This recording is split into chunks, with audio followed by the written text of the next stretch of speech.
Learn English with Max and Tina. Hello, let's learn English.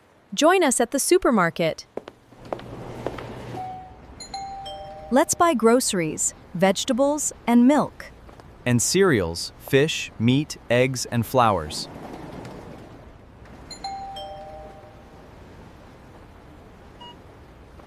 Here is the cereal. We need 1 box.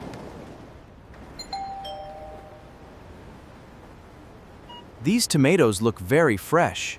Let's buy some tomatoes.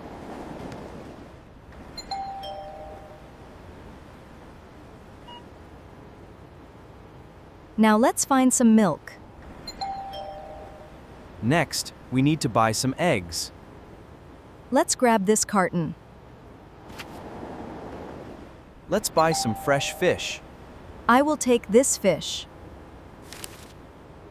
And some beautiful flowers. These flowers are nice. We are ready to check out. That will be $20, please. I will pay with my card. Today, we learned many new words. Use present continuous for actions right now. Add S for more than one item. Keep practicing your English. Thanks for shopping with us. Don't forget to like and share the video And subscribe to the Learn Easy English Daily YouTube channel. to learn English with us.